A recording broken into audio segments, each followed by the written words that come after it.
Okay, hi and welcome everybody. This is Robin with GFAS. We want to thank you all so much for being here today. We've got a really exciting presentation, so excited you could be here. I do want to do just a couple quick housekeeping things before we get started. First, make sure and let you know this session is being recorded. What's nice about that is that if you want to go back and view information, if there's members from your organization who you think would benefit from this, they can definitely go ahead and take a look at that. And within the next few days, I will send out the information about how you can access the recording once that is finished processing. I also want to make sure and let you know your phone lines are muted. That's only to help with any distraction you get from background noise, and we have so many people on the phone at the same time.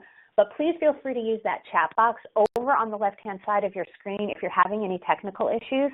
If you have questions for the presenters during the presentation, please feel free to use that. We may not get to your question right away. Don't worry, we've made a note of it. We may pass it along a little further in the presentation. Just like you to know, you can put your questions in there when you think of them. If we don't have time to get all the questions, we'll see if we can follow up with some of the presenters via email to get your responses to those questions. If you happen to be on the phone line only because you're having trouble getting onto the internet portion of this session, please feel free to send me an email to Robin, R-O-B-I-N, at sanctuaryfederation.org, and I'll be happy to help you out via email once we get the session started. So again, if you've just joined us on the teleconference, just to make sure you're aware your phone lines are muted, but please feel free to use that chat box on the left-hand side of your screen if you have questions or are having technical issues, and I'll be happy to help you out. So it's my pleasure now to pass this over to Kelly Heckman, who is the Executive Director of Global Federation of Animal Sanctuaries, who will get us started. Kelly? Thank you, Robin. And thanks to everyone for attending. This is a really exciting crowd. Again, Robin mentioned, my name is Kelly Heckman. I'm the ED of Global Federation of Animal Sanctuaries, GFAS for short. And for those of you not familiar with our work, we are excited to be celebrating our 10th anniversary this year to meet our mission of continuously improving the quality of care for animals requiring sanctuary. And we primarily achieve this mission by providing an animal sanctuary accreditation program.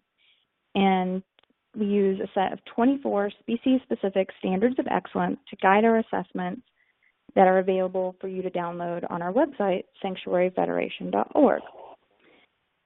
We also facilitate operational and financial support and also enhance effectiveness, recognition, and collaboration as part of our mission. And it is this latter point in which we bring you all together today with our expert speakers in a timely discussion about the laws that protect animals, especially birds. And we've been offering these webinars, this year we have a series of 2 on advocacy, but we've been doing avian educational series for the past 3 years in partnership with Avian Welfare Coalition. And Denise Kelly is here as the co-founder and president of Avian Welfare Coalition. And I'm going to hand her the mic in order to kick off the webinar and introduce today's speakers. Thank you, Kelly. Thank you all for joining us today. Am I coming through? Yeah, you're putting through for me, Denise. Oh, okay. Thank you all for joining us today. You're for our newcomers as well as some of the familiar names I see on our attendee list. First, a special thanks to GFAS, my 2 amazing partners on all of our webinar series, Kelly Heckman and Robin Mason. For those of you not familiar with the AWC, we began in 2000 as a working group to help bring awareness to the concerns of captive bird welfare. And we also serve as an educational resource for the animal protection community, lawmakers, and the public. One of our goals when we started out was to address the growing need for shelter and sanctuary for displaced birds. And it was actually the impetus for our developing a dedicated avian shelter outreach program to provide resources specifically designed to help shelter and animal care facilities meet the short-term needs of exotic birds within the shelter environment. Through our partnership with GFAS, we were able to expand these services and our reach by producing series of 4 series to date of webinars that cover a range of issues pertinent to both shelters and bird caregivers. These topics range from on-site care in the shelters to placement, outreach, estate planning, and now to advocacy and the law. All of these are available on our website at the that link shown. Denise? On the fourth, yes? Denise, sorry, Hello? your audio is kind of shaky. It's breaking in and out. Okay, I'm sorry. Is that better? That's better. Yes. Okay. Sorry about that. So working on the forefront to help ensure that humane standards of care and treatment are afforded to captive birds in all situations is something all avian rescue and sanctuaries work toward.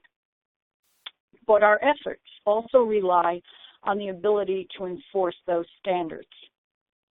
We can improve standards of care in our own facilities, but that needs to extend beyond that. And that is where the law can work. Without the aid of enforceable protective laws that cover birds, all of our efforts are stymied. Over the years, AWC has fielded numerous complaints from caring individuals as well as from other rescue and animal welfare groups, citing situations of substandard care, neglect, to downright abusive conditions involving captive birds. In many cases, we were able to provide some guidelines that helped remedy the situation, but there were just as many where no legal recourse was available, to which most frustrated individuals responded, "There ought to be a law." And that's what brings us to this important session. From my perspective, efforts aimed at providing more legal protection for captive birds is sorely lacking. Part of it is a lack of understanding of the legislative process combined with a lot of misinformation and fierce opposition. We've asked a team of experts now to provide a summary of the current laws that can apply to captive birds, as well as suggested approaches to improving captive bird welfare. Each of the presenters will present on the specific aspect of avian law that they work on. So with that, I'd like to just introduce our speakers. The first is Sue Leary, is president of the American Anti-Vivisection Society and the Alternative Research and Development Foundation, and she's been their leader since 1995. Monica Engebretson is an animal welfare specialist. Yes. Animal welfare specialist. Sorry, you're breaking up. Yes. Again. You're breaking up again. Sorry. Okay. Sorry about all that. Okay. Monica Engebretson is an animal welfare specialist and AWC board member, and she's worked professionally in the animal protection movement since 1999, taking on multiple issues including wildlife conflicts, captive birds, pet shops, and animal testing. Tara Zuardo currently manages the Wildlife Protection Litigation and Policy Reforms for the Animal Welfare Institute. She has also worked on wildlife and animal welfare policy and legal reform projects for the Audubon Society, the International Fund for Animal Welfare, and the Earth Island Institute. J.D. Schubert is a wildlife biologist, and he's been with the Animal Welfare Institute since 2005, working on both national and international wildlife issues and campaigns. I'd take a few moments to review their bios in more detail. The agenda will be as follows. Each presenter will provide an overview on each of the following laws as they pertain to captive birds, starting with the Endangered Species Act, CITES, the Animal Welfare Act, and a summary of state laws. So with that, I'm going to turn this over to our first presenter, DJ Schubert.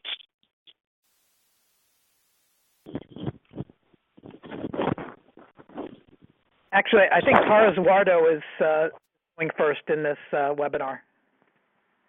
Oh, I'm sorry. Tara. That's turning so to Tara. Okay. We'll get started with Tara Great, thanks, on the Endangered Species Act. Great. Can everybody hear me okay? You sound really good. Wonderful. Okay. Okay, good. So, as all of you probably know, birds can be listed under the Endangered Species Act if the species is endangered or threatened due to any of the 5 factors that are provided by the statute. And those factors are the present or threatened destruction, modification, or curtailment of the species' habitat or range, overutilization for commercial, recreational, scientific, or educational purposes, disease or predation, the inadequacy of existing regulatory mechanisms, or other natural or man-made factors affecting its continued existence.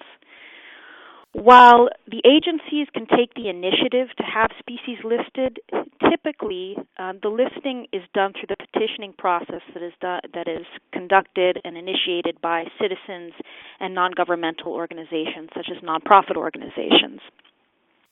It's very important to note that there is a difference between an endangered and threatened listing, and in terms of what is most important in terms of these differences, it's the prohibition on take of endangered species. The statute itself provides a prohibition on take of endangered species, but does not extend that protection, that same protection to threatened species. And when I say take, I mean harass, harm, pursue, hunt, shoot, wound, kill, trap, capture, collect, or attempt to do any of these things. Now, the U.S. Fish and Wildlife Service typically extends that blanket prohibition on take for a threatened species, but with a caveat that's very important to birds, especially parrots. And this caveat is what's known as the Special 4D rule. The Special 4D rule, which is again attached to only some threatened listings, allows for a certain amount of continued ownership, transport, and trade under some circumstances, typically with a permit, but not always. DJ is going to talk a lot more about the import of listed species in foreign commerce. I'm only going to say that the United States does have jurisdiction to list species that only exist in another country under the Endangered Species Act, even though it is a domestic law. This affects what U.S. citizens can and cannot do with respect to that species, both abroad and in terms of import and export. Of course, that being said, of course, the United States cannot designate critical habitat in that other country. So now, it is also very important to note that most all of the Endangered Species Act restrictions applies to commercial activities. And that's important to note simply because the federal government's reach in terms of federal law has a lot to do with the Commerce Clause. So the Endangered Species Act is going to apply, of course, to commercial activities, to states, not within states. So it's important to note this because a lot of rescues and shelters are going to be less affected by the listings than, say, folks who are doing commercial activities. But there are several other very important notations on this as well. For one, captive versus wild birds. It is illegal under the Endangered Species Act to have separate designations for captive bred versus wild individuals of the species. However, the service does not interpret the Endangered Species Act as prohibiting captive breeding. In fact, the service's interpretation of the ESA has typically been that if you are breeding an endangered or threatened animal, you are contributing to worldwide numbers. That being said, I feel it's important to note that several interests within the animal welfare community would argue that some conditions, especially poor conditions, do qualify as take. Another important notation is that the date of listing is very important. Birds that are born, purchased, or sold before the listing date are not covered. However, any activities such as selling the bird, commercial activities that occur after the listing, effectively activate coverage for that bird under the Act. So that's also important. In addition, the activity itself matters, as I mentioned, because the ESA mostly applies its restrictions to commercial activities.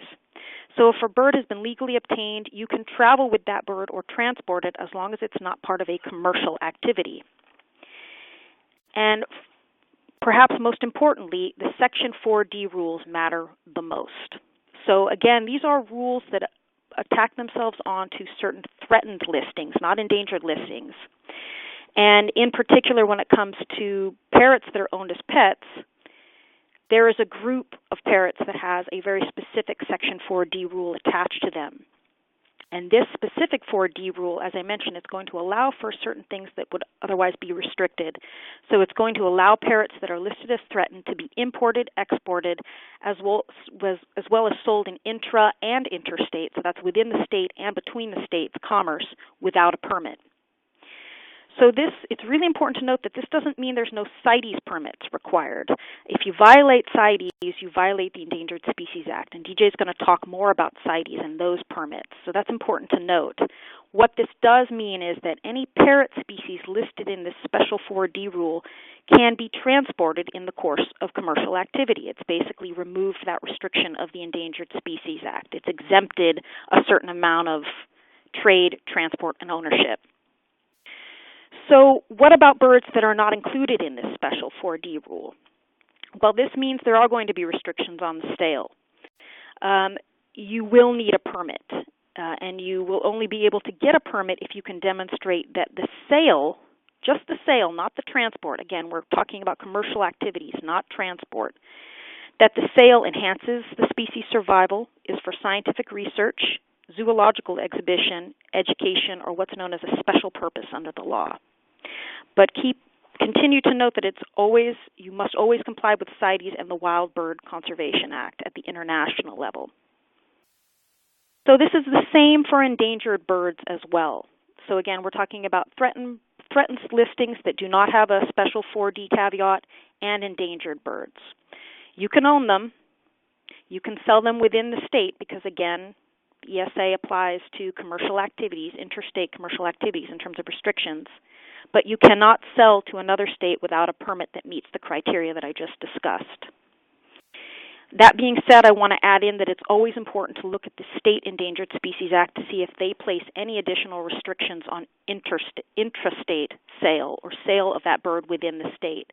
Although many states do not add extra restrictions onto the Federal Endangered Species Act, it is entirely possible for a state to do so. If you look at states like California, they took it upon themselves to restrict, for example, the trade of ivory elephant ivory even before federal law did. So it is entirely possible that a state can have an even stronger state restrictions intrastate on the sale of a threatened and endangered species.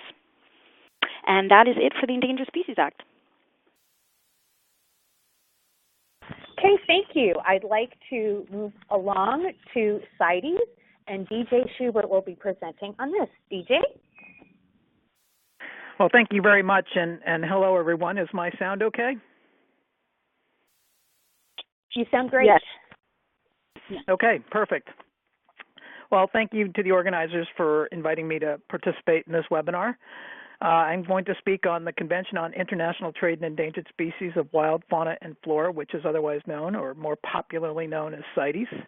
CITES officially entered force on July 1st, 1975, and today there are 183 country members of the convention. CITES is often described as one of the most effective multilateral environmental agreements, although there are some people, including myself, who question that how efficacious CITES actually is. For this presentation, I'm just going to provide an overview of the convention. I think the convention itself in writing is rather simple, but its implementation can be complex. One of the reasons why it can be complex is because CITES allows individual member countries to adopt what are called stricter domestic measures. So it's not effectively one size fits all for every country that's a member of CITES. The United States, for example, may have stricter domestic measures that a country like Switzerland may not have. At the end of the presentation, there's a slide on resources, and I do include my work email address so that if anyone in the webinar has any specific questions about CITES, please do feel free to contact me, and I'll try to answer them. CITES primarily addresses the international trade in live animals and plants, their parts, and any products or derivatives made from protected species. In general, CITES does not address the domestic trade in species except in select cases, such as with the domestic trade in elephant ivory. There are 41,228 species and subspecies currently covered under CITES, including nearly 36,000 plant species. The species that are protected under the convention are included in one of three appendices. Appendix 1 is for species threatened with extinction that are or may be affected by trade. That would be international trade. There are 673 animal species and subspecies on Appendix 1, including 154 bird species and 10 bird subspecies. Appendix 1 generally bans the commercial trade in the Appendix 1 species, although this ban is not complete, as there are circumstances when Appendix 1 species can be traded commercially. The export of Appendix 1 specimens requires the exporting country to ensure the species was, 1, legally acquired, 2, to make a non-detriment finding to ensure that trade will not adversely impact the species in the wild, and 3, to issue an export permit. Importing countries must also make a non-detriment finding and issue an import permit for Appendix 1 species in trade. Appendix 2 is for species not yet threatened with extinction, but who may become so if trade is not subject to strict regulation. There are 4,838 animal species and subspecies listed on Appendix 2, including 1,278 bird species and 3 bird subspecies. Species listed on Appendix 2 can be traded if exporting countries make legal acquisition and non-detriment findings and issue an export permit. Appendix 3 is for species protected under national laws where cooperation with other parties is needed to control international trade. There are 148 animal species and subspecies on Appendix 3, including 25 bird species. Now, the way that species are put onto the appendices involves voting by country members.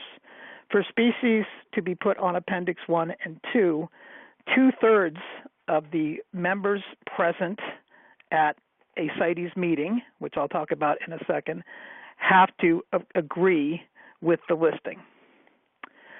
For Appendix 3 species, countries can unilaterally place species on that appendix.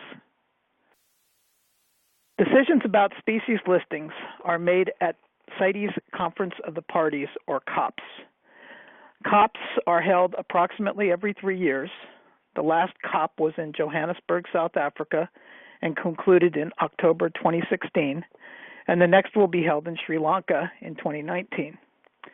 In addition to considering species listing proposals, CITES parties also consider draft working documents or debate working documents related to the interpretation and implementation of the convention. Those documents often result in resolutions and decisions that act as guidance for CITES parties in terms of how to implement or interpret the convention. In between COPs, there are meetings of the CITES animals, plants, and standing committees. At these meetings, among other tasks, various working groups are established to address issues raised at the COP. All CITES meetings are open to accredited international and national non-governmental organizations, and representatives of such organizations are allowed to actively participate in the deliberations of most working groups. Now, unlike conventions without enforcement provisions, CITES permits the imposition of trade suspensions against member countries not complying with the treaty. Now, it has been shown over the years that trade suspensions can be an effective tool to compel compliance with the treaty. But offending countries, at least in my experience working within CITES, are often given multiple chances to correct any identified problems before such suspensions are imposed. In other words, CITES has teeth, as some people say, but it doesn't use the teeth as much as many think it should. There are also questions regarding how many countries consistently make scientifically credible non-detriment findings before permitting the export of Appendix 1 or 2 species.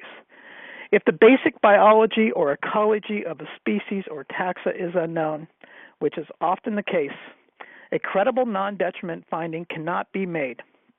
Unfortunately, even when those circumstances are present, countries continue to permit trade in Appendix 1 and Appendix 2 species. The so-called legal trade in wildlife, including plants and animals, was estimated to be worth more than $323 billion in 2009. Some question whether all legal trade is legal, given documented problems in complying with the treaty. Such problems include government corruption, use of fraudulent permits, and the laundering of wild-caught animals, including birds, as captive bred. Such so-called legal trade can adversely impact individual animals and entire populations.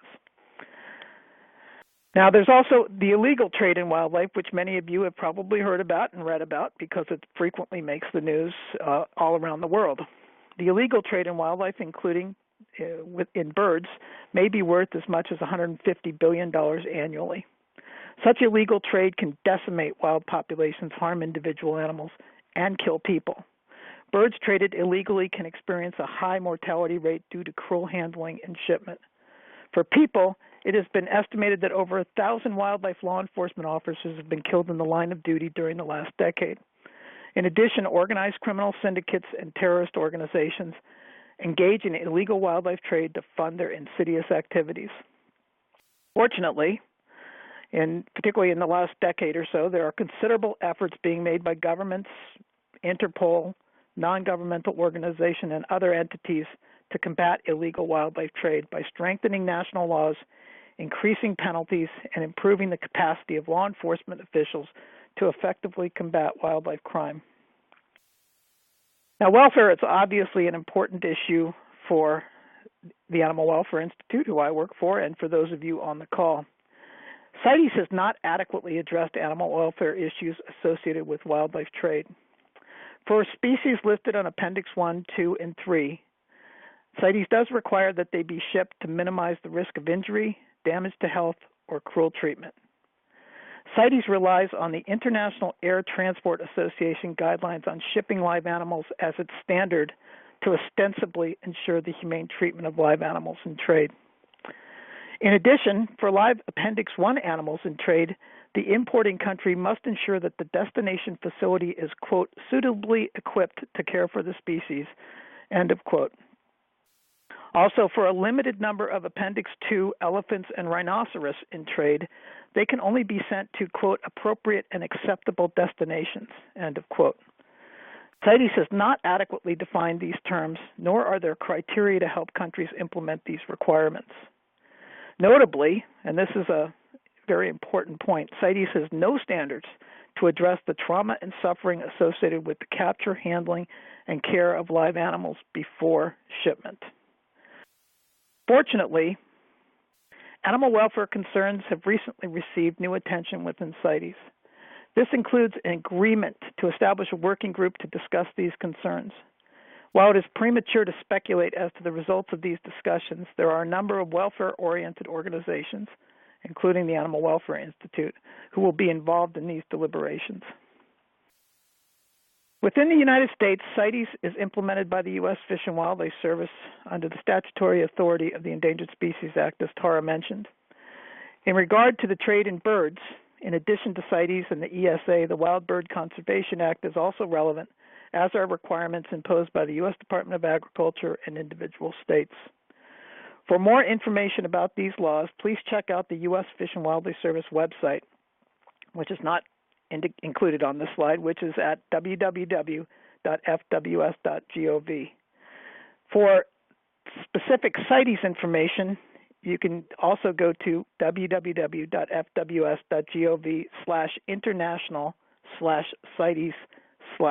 That's also not on this slide.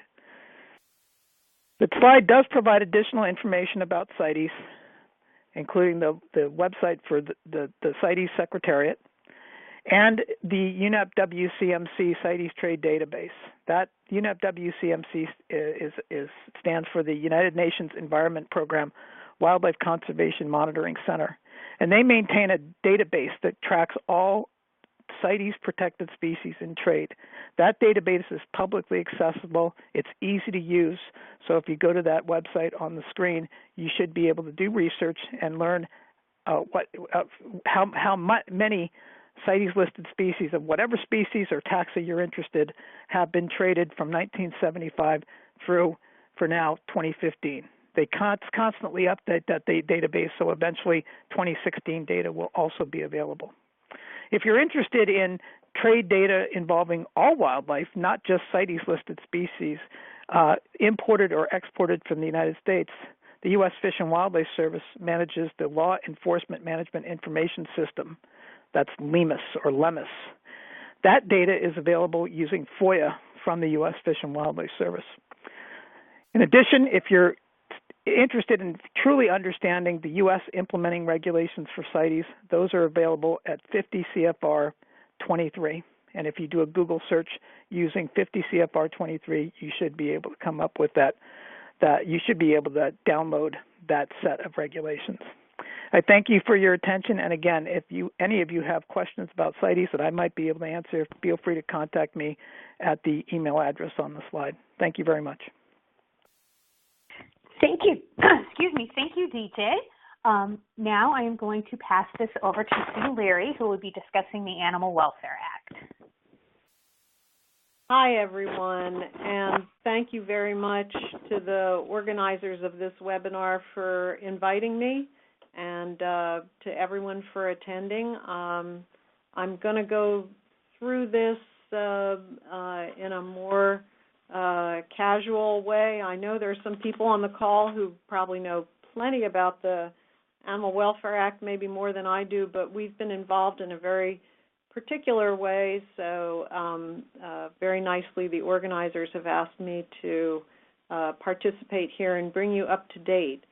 So let me explain who we are. I'm here to represent the Alternatives Research and Development Foundation, and mainly we're concerned with developing and ensuring the implementation of alternative non-animal methods used in experimentation, scientific research, testing. A lot of you are familiar with, say, cosmetics testing, using alternative methods so that animals are not harmed.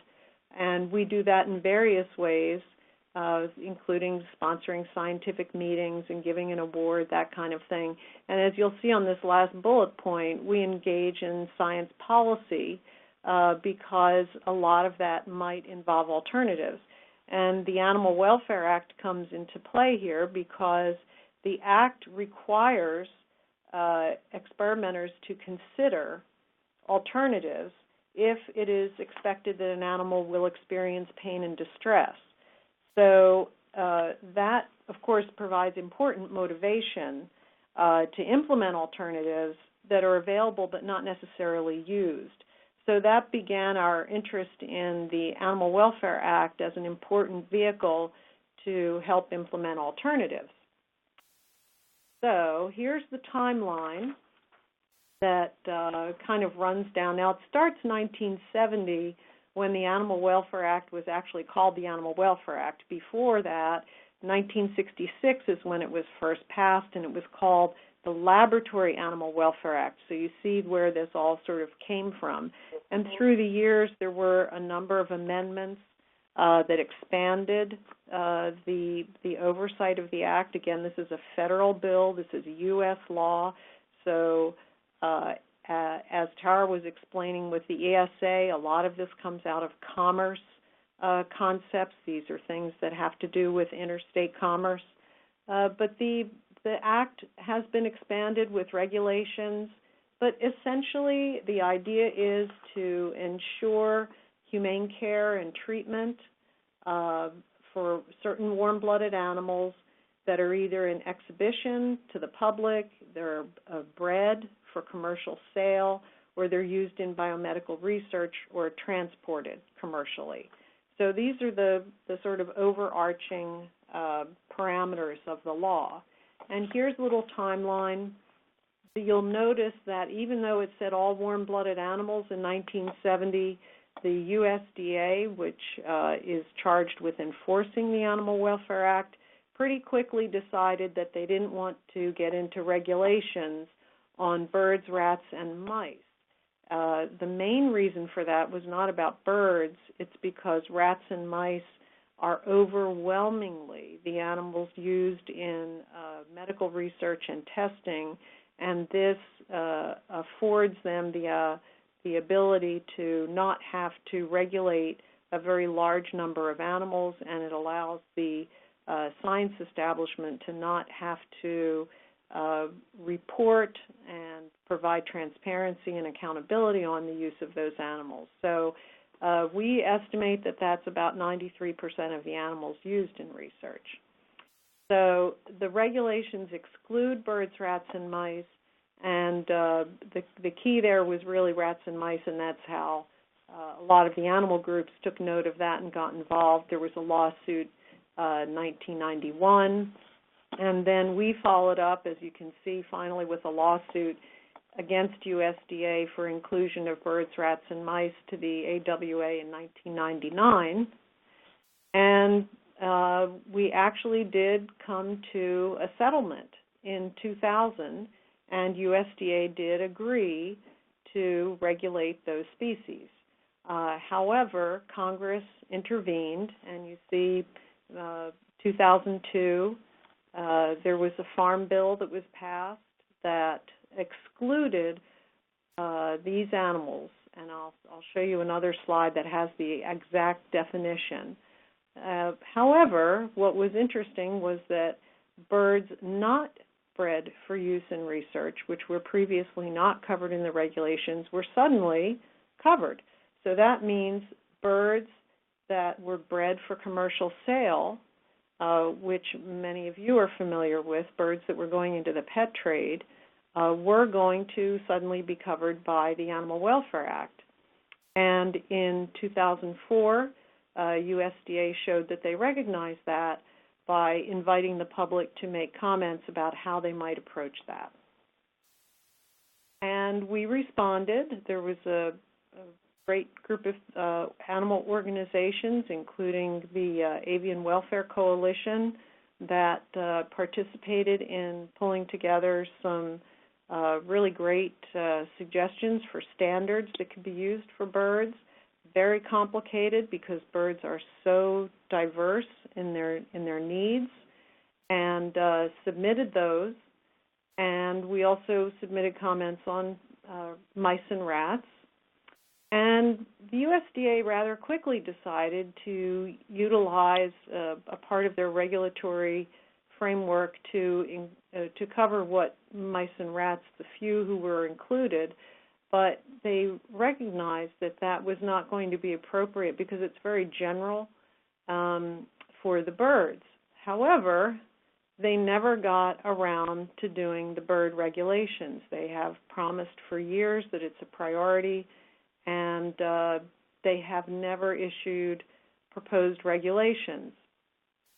So I'll get back to that in a minute, but here's your official definition of animal in today's current regulations, and I put in bold here, highlighted what this term means. And you can see there are quite a few exclusions, but for our purposes today, this term excludes birds, rats of the genus Rattus, and mice of the genus Mus bred for use in research. So birds bred for use in research are the exclusion. Other birds are not. So we talked about regulations. Many of you know this, but just to run through it for those who might not, it's great to have a law, but the laws are generally pretty broad. If you say the law requires humane care and treatment, we all know, a lot of you are involved in animal care, that there's a lot of interpretations of that. So you need regulations to provide some kind of standard on how that can be measured. Is it humane care and treatment or not? So it's a very complicated process to enact regulations. A lot of people get to weigh in, and that's appropriate. And we won't go through all that in so much detail. But what would we expect to see in those regulations spelled out? We might see things about cage size, different requirements for females who have bred and they're young, temperature ranges, time restrictions, and enrichment requirements. Of course, we'd love to see enrichment requirements for birds. And as I mentioned before, this is the sort of scope for the Animal Welfare Act. We see animal dealers, transport carriers, exhibitors, who might be zoos, for example, or anyone who exhibits animals, and of course research facilities. So what would we see in regulations? We should see the kinds of things that we see for other animals. In the standards, we see the definitions for facilities and operating standards, animal health and husbandry, transportation standards. These things get very specific, but they're very important. That picture, by the way. So where are we? USDA has said that it intends to establish regulations to cover birds, and as a matter of fact, to this day, they declare that they are going to write those bird regulations. They know that they're in the law, and they know that it needs to be done, but we've been waiting since 2004, which we consider unreasonable. So our organization filed a complaint in federal court, it actually seems like a long time ago, but I guess in USDA terms maybe it's not that long ago, to obtain relief, and the case is still active. The fact is that we had an agreement with USDA that they were going to initiate the rulemaking, and our claim is that they have not done so. So what's taking so long? I can leave that to them to provide the reasons or excuses, if you'd like to say that. And where do we go from here? I do want to encourage people, though, to since there are a lot of people on this call who may actually witness commercial breeders who probably are violating the Animal Welfare Act because the birds are not receiving humane care and treatment. And I would encourage you to make complaints to the USDA. They will probably tell you that there's nothing they can do at this time because without regulations, there is, in effect, no way for them to go to someone and say, you're doing the wrong thing. However, I do think it's important that the complaints be registered. So if you do know of an instance where a potentially regulated entity is probably violating the Act in relation to birds, I do encourage you to submit your complaint to USDA because they should really know about it. Will it make a difference? Well, you see here a quite inadequate breeding operation. Clearly, this is not even sanitary, let alone humane treatment. And we'd like to see entities taking care of birds look something a lot more like this. And there's happy little African grays at Project Perry. So I wanted to give you some resources to this, a little bit of background if you want to get into what is the Animal Welfare Act. And I also did want to mention, you may have heard something in the last few days that the USDA has pulled down some of its inspection reports from its website.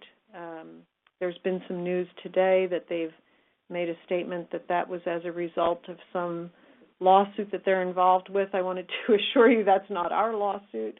It seems to be a lawsuit from some regulated entity that is challenging privacy matters, and so the USDA's response was to pull inspection reports from their website, which is incredibly damaging to transparency and accountability and public access to information. So you may have seen a lot of animal organizations, including ours, not very happy with that. So we'll all be continuing to follow that situation, and you're certainly welcome to contact me if you have any questions about that. But anyway, that's good for me. Thank you very much. Thank you very much, Sue. I'd like to now pass this over to Monica, who will be going over the summary of state laws. Okay, I'm just going to talk a little bit to make sure everyone can hear me. You sound great. Yay. Okay, so we've looked at the federal laws, and I'm going to do just kind of a brief overview of the state laws. Obviously, we don't have time to go through in great detail every state, but I'm going to kind of look at what are the kinds of things that states have regulated with birds, and then use California as an example of what's been done there and what can be done at the state level. And let me see if I can advance this slide. Did that work? So there's more detail. The link above there will give the detail and on the specific states and some examples there, the overview of current law and suggested approaches it's available on Born Free USA's website on that link. But in general, state laws can cover things like possession. However, birds commonly kept as pets are not usually included in states' laws that govern the keeping of other exotic and wild animals. They do sometimes apply to birds, but it's typically game species like exotic quail or pheasants, and also their laws will apply to the possession of things like hawks and owls, and that usually has to do with protection of disease spread for agriculture or public health and safety reasons, and protection of native species when it comes to like falconry and the protection of native birds of prey. Sometimes a parrot species will be included on a animal that's not allowed to be possessed, and it's usually something like the Quaker parakeets will be a bird species that they fear can form a free-living population and impact agriculture in some way. So occasionally when you get a parrot species that's excluded from state laws, possession laws, then it's usually because of some concern for the impact on the environment or agriculture.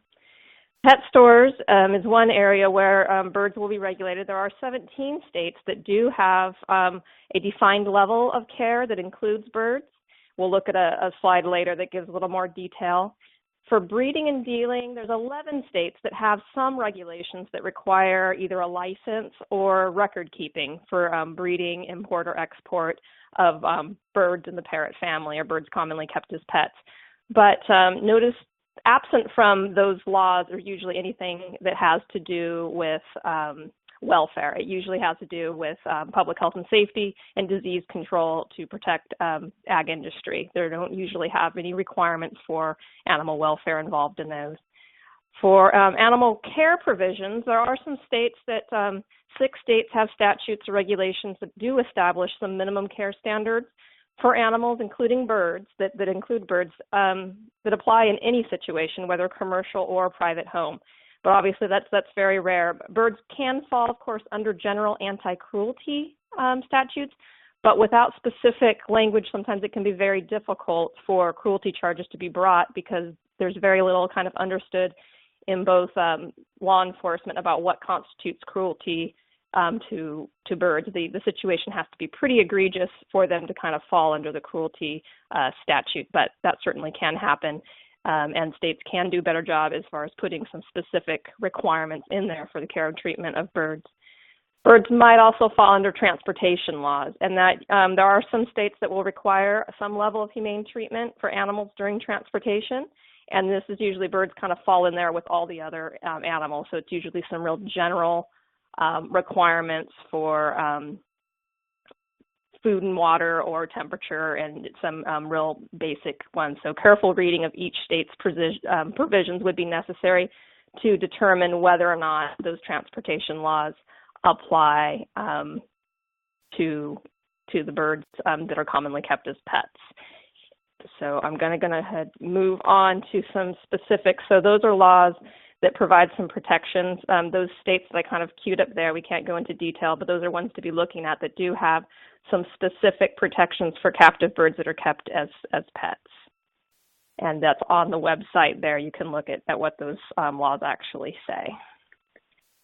So we're going to kind of go on to the next slide so that we can talk about some specifics. I will advance. So to go back real quickly to regarding pet shop laws, this shows a color-coded map. So the 5 states that are in orange, they actually have specific laws in their pet shop laws that are very specific to birds, to the care and treatment of birds. 17 states, the ones that are in blue, have just general requirements, and birds are included in the definition of animals, but nothing specific to the care and treatment of birds. And then the 6 states that are green, those are states that have pet shop laws, but they only apply to dogs and cats. And then the remaining, the 22 beige ones, they don't have pet shop laws at all, with no, specific laws that are specific to pet shops. They may, of course, fall under anti-cruelty statutes, would still apply to a pet shop, but nothing specific to the running of a pet shop. So as far as a case study and looking at what has been done, California updated its pet shop laws several years ago. And what's unique about this that kind of falls under the area of having specific provisions for birds is that, for one thing, the sale of unweaned birds is prohibited. I'll talk a little bit more about that law. And it also has really specific provisions so that in a pet care situation in the pet shop, a bird has to be able to fully extend its wings in the same direction without coming in contact with the sides of the enclosure. And this is important versus to say that animals just can't be crowded, because what does that really mean? So it's something that's specific and measurable to some extent, which provides some help to law enforcement. When they go in, they have a specific thing that they can point to say, this is why this enclosure does not meet the minimum requirement. It also has specific requirements for perches that are appropriate for the age, species, and size and condition of the bird. There needs to be sufficient space to enable each bird to fully extend their wings in every direction. That's, again, another, while each bird is simultaneously perched, so it's another qualifying that a measurement of sorts to help them tell exactly how and why the particular enclosure is not appropriate. They also includes primary enclosures for prey species shall be located where they cannot be directly seen by predator animals. So, of course, this applies to all animals, but birds being a prey species, this is important. So this means that you can't have your birds stacked right next to the pythons, something that causes stress to the animals or potentially causes stress being in view of a prey animal. Veterinary consultation and visitation at least once a year. And this is very key because it was one way to get at, there's a lot of little pet shops that just run, and getting enforcement can be difficult, but if they're required to have a veterinarian come in there and visit at least once per year, they also need to work out a plan for care.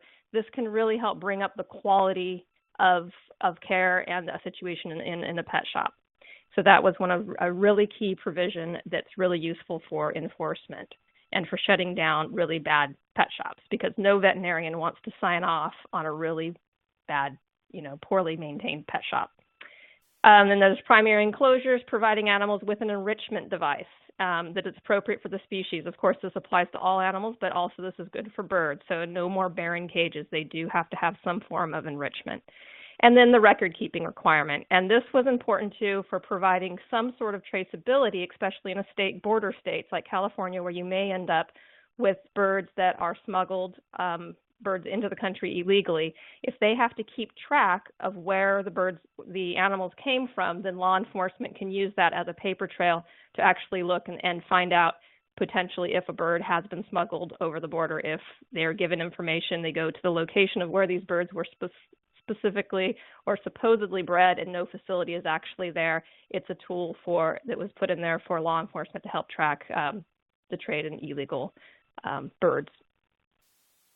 So hand feeding, to kind of circle back. Monica? Okay. Sorry. Before you move on to the next topic, we had a couple questions I thought might just make sense to dive into real quick on this. Who enforces those regulations in California? It depends on your city. Sometimes the humane law enforcement has law enforcement authority.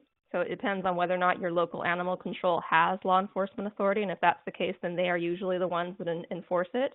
But if not, then that enforcement falls to the police because it is under, it's a law in California. And if humane law enforcement isn't charged with enforcing the law, then that falls to just general law enforcement to enforce the laws. Got it. And then another question was, would the pet shop law apply to breeders as well? No, it only applies to a retail sale, like a public brick and mortar pet shops. They don't apply to the conditions on private property or breeding.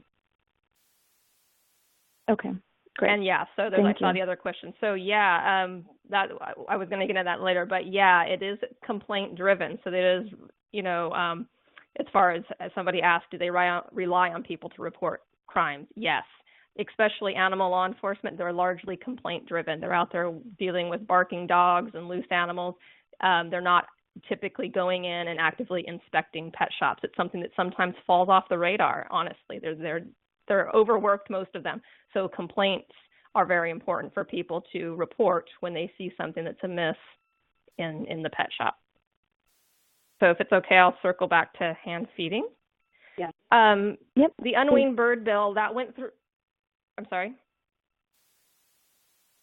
So the prohibition on the sale of unweaned birds came before the pet shop law that updated those other ones. But it had to do with unweaned birds, just kind of quickly, is that hand-raised birds, baby parrots, kind of came onto the pet market to increase the popularity of keeping birds as pets. The idea was that if you hand feed your own baby bird, that it will bond to you. And that's also the stage when the pet quality is considered, the highest. So it was easier for pet stores to kind of get people involved in getting a pet bird and to convince them that their bird was going to be bonded to them if they hand fed the bird themselves. So many states already prohibit the sale of unweaned other animals, but allow unweaned birds to be sold. The problem, of course, is that it's not actually that easy to hand feed a bird. Lots of things can go wrong, including aspiration, choking on the food, or burned and punctured crops. Like the photo on the slide, you'll see that is a cockatoo that has had a crop burn, and that was a cockatoo in California. And they've also linked hand feeding to behavioral problems, later in life. So it's not true that it creates a better pet. That's completely false. But it was an economic thing because it's easier for breeders to push the hand feeding work or a retail pet shop to get those birds out of the store and into the hands of a private citizen to take on the work of hand feeding, despite the risk to the bird and to the person who, the emotional cost to the person that then causes these problems in the bird. So the unweaned bird law, it says that unweaned birds can't be sold, and that's defined as a hand-fed bird when the enforcement portion of this is that when a hand-fed bird under 1 year of age, the weight of that bird has to be documented on the sales receipt, and that includes swap meets and bird mart, so that this law goes beyond pet shops. And we had to define unweaned bird, and so that's any bird that requires hand feeding or animal assistance to sustain at least 90% of its own weight for at least 2 weeks. And that's why the weight of the bird is noted on the sales receipt, because it provides some proof that this bird, if he was a hand-fed bird under one age, that he wasn't able to maintain his own weight when he was sold. He wasn't actually weaned, and that's one way to track whether or not that happened, is that the weight is recorded on the sales receipt. It covers pseudoformes, so parrot species. And we did run into one issue. You can have the unweaned birds in the store, but you can't sell them. But in order to have them in the store, you have to, if you're a small store, you have to have at least one employee who's completed the Pet Industry Joint Advisory Council's avian certification program on hand feeding. And if you're a larger store like Petco or PetSmart, you had to have 2 employees. And we can get into questions about why we had to put that in there, but that's just so that the birds can actually be on the physical premise of the store being hand fed by employees, but they can't be sold to a customer. I know we're getting short on time, so just kind of go quickly. We also addressed in a separate bill in California flea markets and swap meets, and obviously a big problem. These are not pet stores, so they don't fall under the definition of pet stores. So here's some photos here at the sales events. They're often stacked in inappropriate conditions next to chickens, next to reptiles. There's disease issues, and then the other problem with these open air markets is where the animals are stored between sales. Some of them go back to pet stores if they are animals that are coming from a pet shop. Others are trucked into the event in trucks, and then they're stored between sales events in garages. So the other picture there with the cockatoo in the cage is an example of where they're stored between sales events, which is clearly some clear welfare problems there. So in California, there's an effective ban now on the sale of animals at flea markets and swap meets. It included all animals, but obviously birds were one of the things we were mainly looking at. So, but we do, there was a caveat here because we ran into problems with the Flea Market and Swap Meet Association. Now, the Flea Market and Swap Meet Association actually don't like the idea of live animal sales, and those swap meets and flea markets that are part of the association, all of them had already adopted standards of their own that didn't allow the sale of live animals, but there were other flea markets and swap meets that weren't members of the association that still did this. Their problem was that they run into problems all the time with different products not allowing certain products to be sold at flea markets and swap meets. They want to be treated like retailers. So they saw prohibiting live animals under the law as a step in that direction to prohibiting them from selling other things. So this is why we worked out this compromise that worked pretty well. It effectively said that in order to sell an animal at a flea market and swap meet, you have to comply with all of California's pet shop laws. And in order to do that, it's impossible to do that in a flea market or swap meet situation. And that's why it's effectively a ban. And that was only if a local ordinance had been adopted during the 2 years grace period that had those minimum requirements. So if a local ordinance didn't pass a law in that 2 years, then there's no way that they can sell live animals at flea markets and swap meets. I know that's a little confusing, but there is an effective ban, and that's kind of the way that we did it, and we can answer questions about that later. So the last kind of line, we've kind of gotten into it a little bit, is that legislation is hard, and you usually don't end up exactly with what you want, but you should do it anyway. It's about find lots of twists and turns along the way. But a key portions of this, once you have the laws in place, in addition to creating new specific laws, there's the concept of enforcing the existing law. And we already kind of talked about that before, that, once the work isn't done, once the law is on the books, the enforcement has to happen. So one of the ways that we can improve the protection of birds, obviously at the state level, are the examples I gave, the pet shop regulations, flea markets and swap meets, licensing and inspection requirements for breeding facilities. That's something that hasn't been done yet in California, but it is an idea. And there is available model legislation for pet shop, flea markets, and unweaned bird sales. And of course, education and advocacy is all part of that, because part of changing, when you change a law, it helps change people's perceptions of what are the standards of care for birds, but also it helps change the law, on the other hand, if people's perception of birds has already changed. So the two kind of work together, if that makes sense. But I'll just kind of wrap it up there because I know that there are questions. So thank you.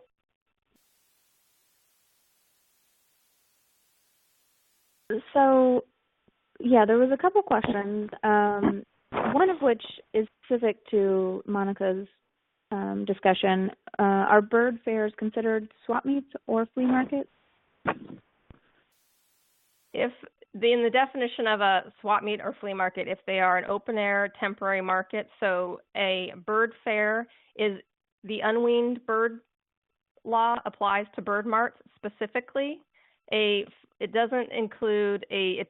Bird marts is not under the definition of a swap meet or flea market, and that is because if they are open air, then they would fall under that, but not enclosed. So that isn't an area where we are able to, the special bird marts and bird fairs aren't included, but they are under the regulations of not being able to sell unweaned birds.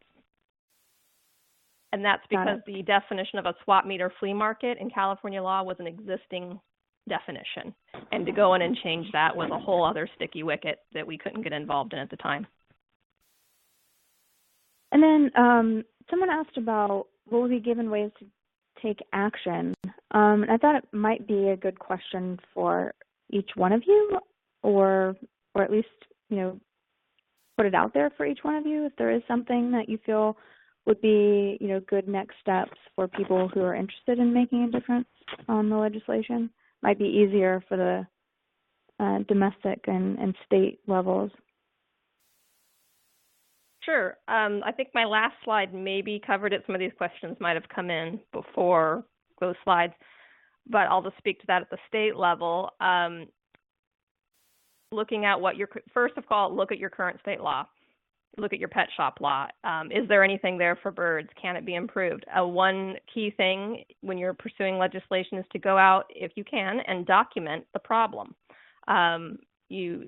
Legislators want to see what's the problem and this is being fixed. And then you also can roll in the model legislation and point to California and say, California's been doing this for years, because what the industry will say, the pet industry and different things, they'll go in kicking and screaming saying it's going to put them out of business.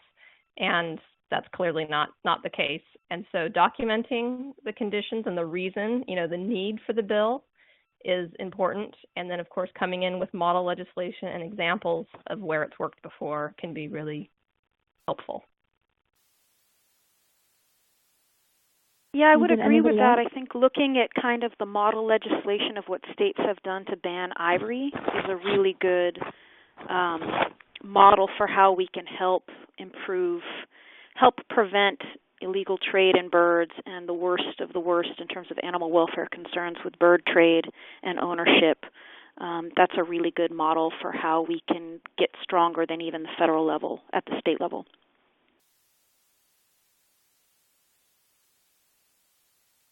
Great. I would just like to point to the additional resources. We do have one of those links, which is a reporting bird abuse and neglect, which is sort of a step-by-step guidelines and mentions some of the things that Monica had gone to about where to check for your state laws, whether or not the abuse would fall under that, and resources to other organizations that might be helpful in helping you put together a case.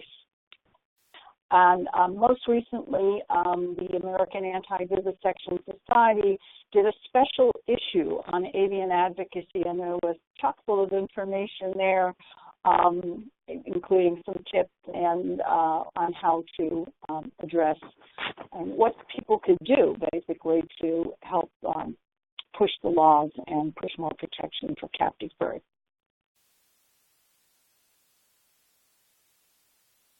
Well, given our time, I think probably want to wrap up now. If there was questions that were asked and we didn't get to, we'll try to get those addressed via email. But I know that I want to thank again the speakers for a lot of really interesting and effective information for helping us kind of move our own advocacy forward. And thanks to Denise Kelly for her work and organizing the information, and Robin for keeping us all running like clockwork. So, Did anybody else have a final word?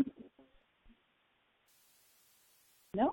I will thank everyone, and to please, if you have any questions, as I said, you can send them afterward, and we'll see what we can get them answered. But thank you all for attending. Great. Thank you. And I will just mention one more time that we will, in the next few days, get you information on the recording so that you can go back and view the information again or pass it along to others. So I will pass along my thanks also. Thanks, everybody. Thank you. Okay. Bye-bye. Bye. Bye.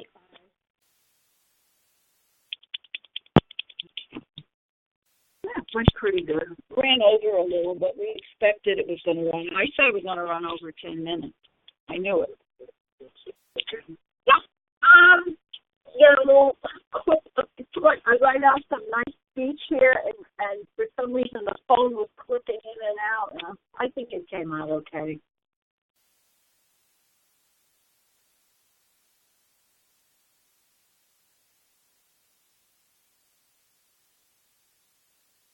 Yes, I did.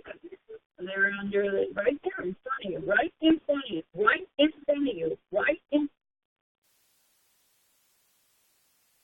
I'll tell you, I like this Chrome. I've been using it. I had to use this for the meeting. It's very good. Mm-hmm.